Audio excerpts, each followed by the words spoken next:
Today we're in the estuaries. We're going to be fishing around these mangrove areas. We're going to chase some flathead, brim whiting, whatever we can get. I've got a great little Australian made lure that we're going to test out and a ton of tips to share with you. You might just learn some good stuff in this one. Let's get into the video.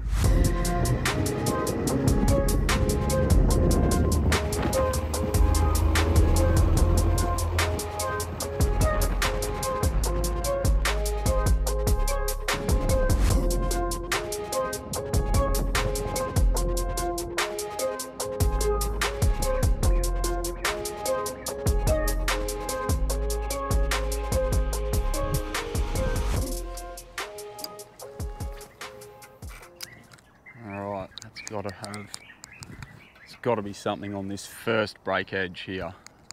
This tide running out.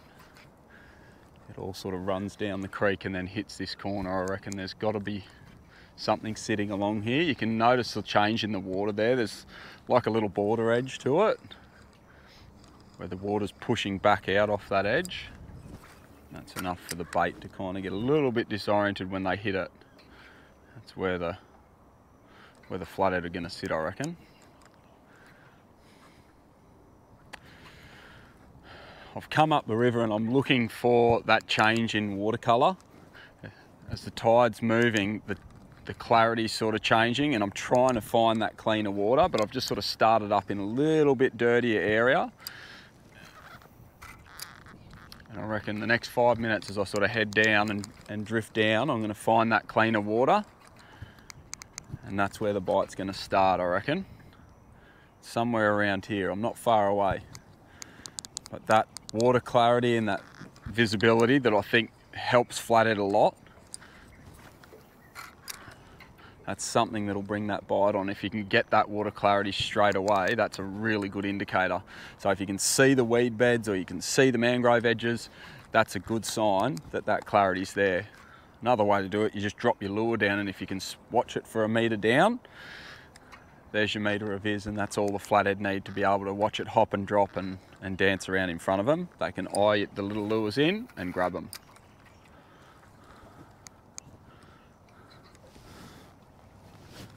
Can't be far away from a bite, I reckon. Yep, there's one. Oh, what is that? That is not a flatty. It's not a flathead. It might be a Jew. I'll be stoked if it is. Boy, it went hard. I reckon pretty well called that too with the colour change. That's always nice.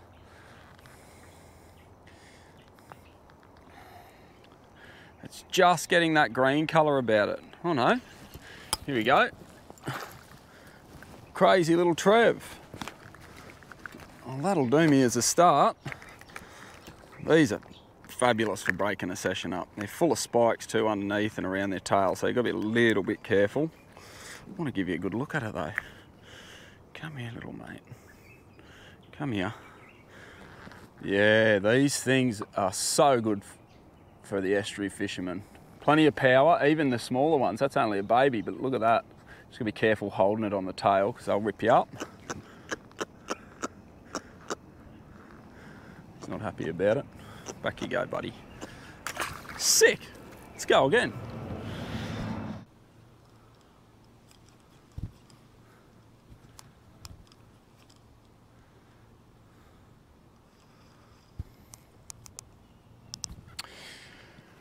Right, well, I've just had a little bit of a slow run for about 10 or 15 minutes, and I'm just going to talk you through what I like to do with the colour change. Now, take a look at this little lure here. The colours in that beautiful pearl. It's one of my favourites to get a pearl-looking little pattern like that. Looks just like a bait fish, especially in good clear water.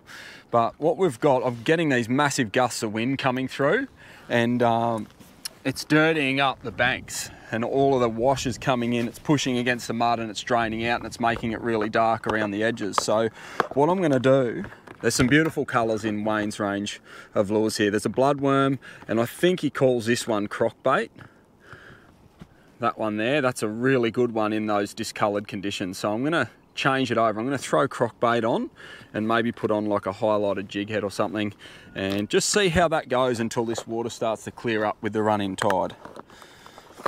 All right, make the change and we'll get back into it.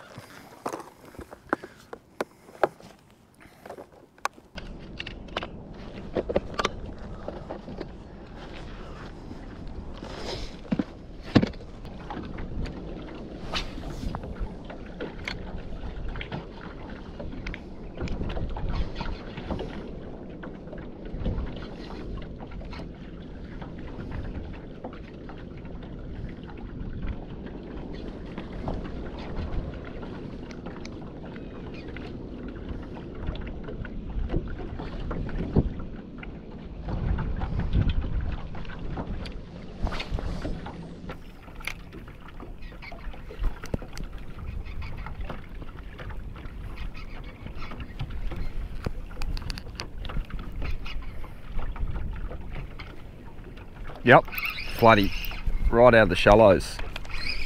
Nice. There we go. Dark coloured floody out of the dark coloured water. And that's on a colour that I really like. I think it's called croc bait from the Gobblers. God. Dance floody.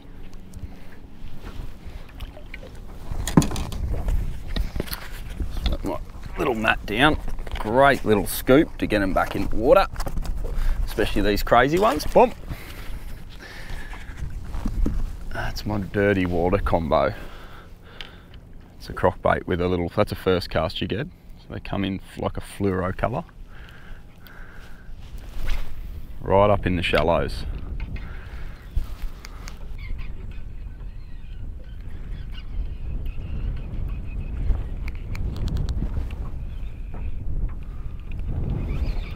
Yep, there we go. There's another E. Oh, under legal. Later.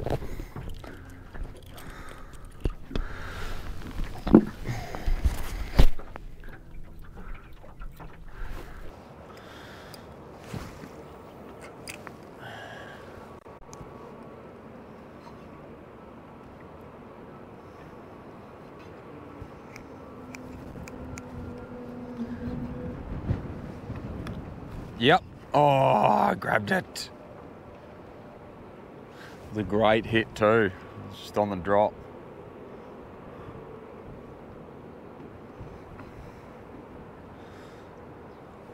Feel like I'm going to pull one from here. Surely there's a fish sitting on this front edge. Hungry for a little croc bait.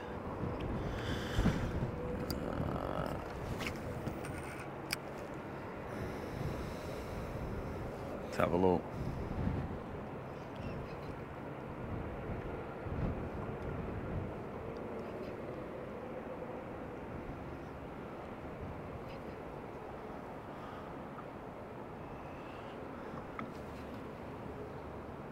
Yep, got it. That's a better one. There we go. All right. And that's a nice flathead too. This is the kind of thing that I wanted to show you with these Gobblers lures. Beautiful flatty. There it is. Lovely. Now I've been catching a few of these on the Gobblers, but I haven't been filming this stuff. Let me show you this. Come here, flatty. Oh, now take a look at this. They love these Gobblers lures. The action on them is something very special. If you like a vibing plastic that really works hard, these are the things you need to get your hands on. And that fish is pretty lucky. It's going back tonight. We've got a barbecue across the road and we've got steak already organised. So we're going to leave it at that. But that is about a 58, 59 centimetre fish. Beautiful for the pan. If I had some ice with me, it'd be in trouble. There's the Gobblers lure. I'll put a link at the bottom of this video on where you can get them. He makes them himself, pours them all himself, and they're a cracking little bait. I'll put this floody back. There you go, mate. Gave me a little slap, a little high five on the way out. Have a look at this. He's got it dialed, right? There's some great colours in his range. Some sort of semi-transparent stuff. I love the whites. Look at that. Beautiful colours. And that's them there, mate. That's them there. I love them. Gobblers lures. Pours them in his own house. What a champion. Let's go and get some more. This is good fun.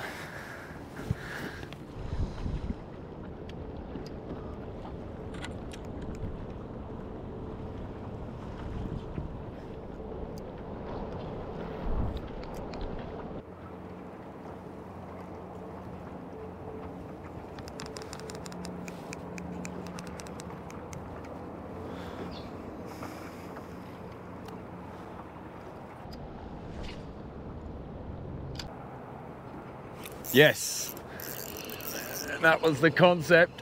This is a great little spot for a floodie, and the idea was there's a brilliant wind blow through there, and I'm kind of hidden here. It's a beautiful fish too. Another one on the Gobblers lure. This one's probably 600, I reckon. Have a look at this. There you go. Get in there, buddy. Yeah.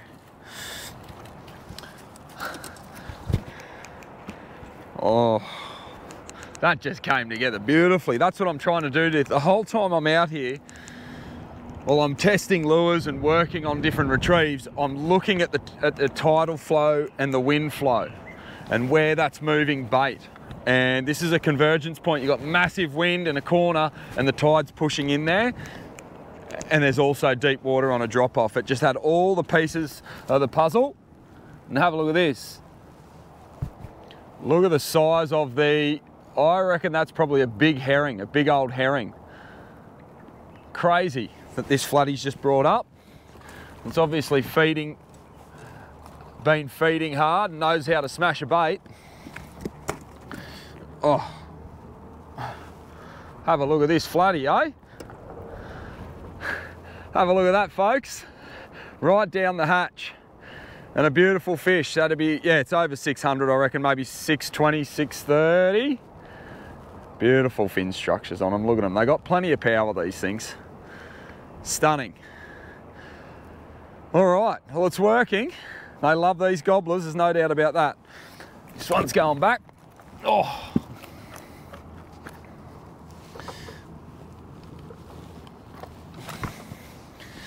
All right.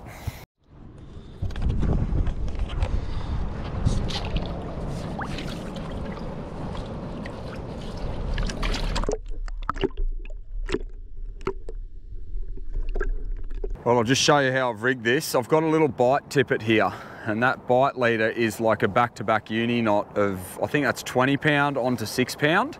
And it's only like 4 or 5 inches long at this point. I started off with about 25, 30 centimetres of bite tippet, but it just gives me some insurance in case I get a bigger toothy critter.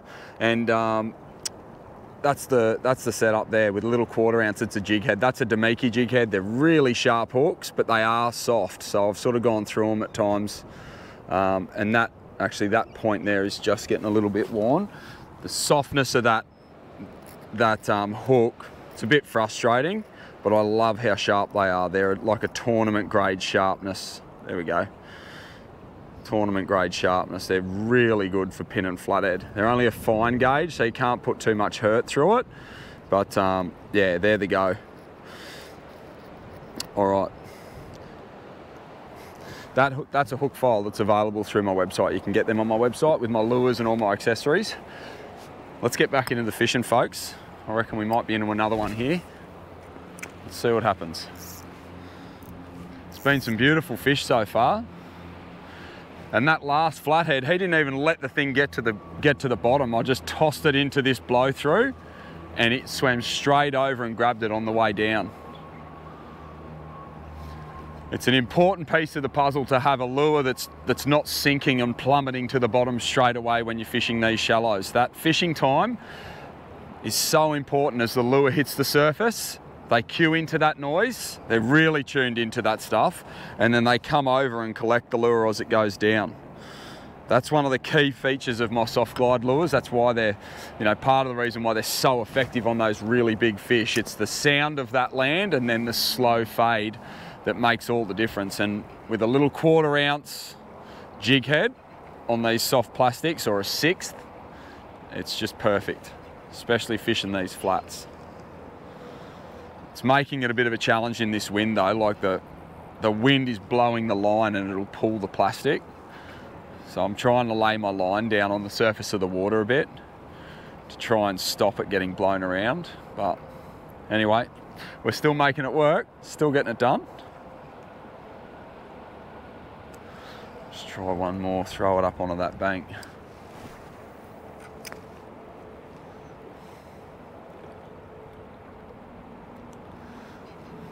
Yep, got it. There we go. Oh, I pulled it. It was a nice fish too, anothery. See if there's another one there.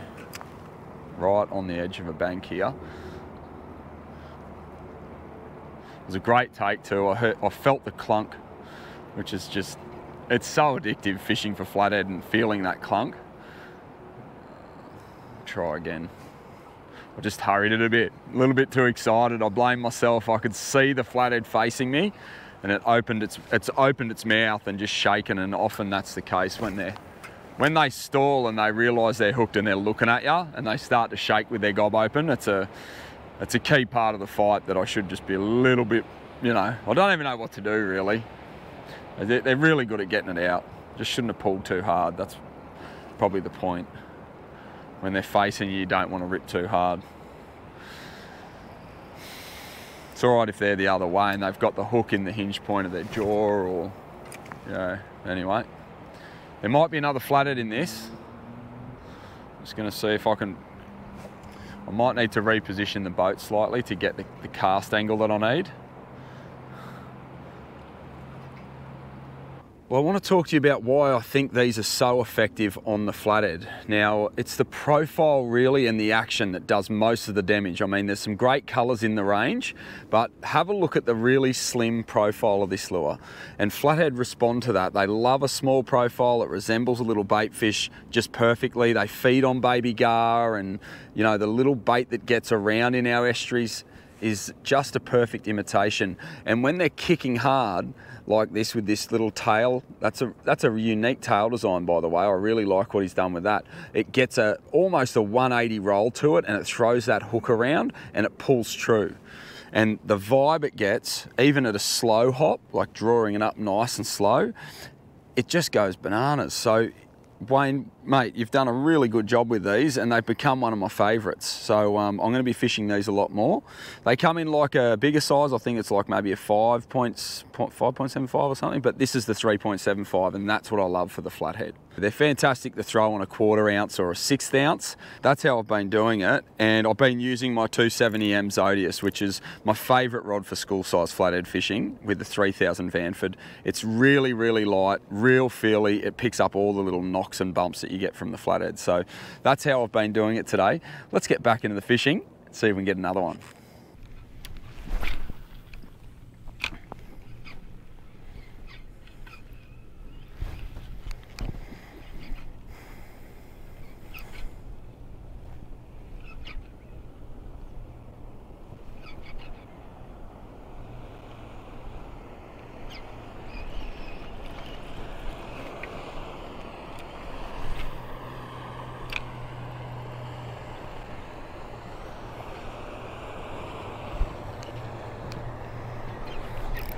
Yep. There's a fish. Right on cue, folks. You'll be empty.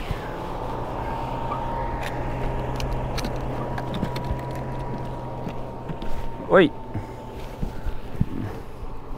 Right, as the boat decides to come past.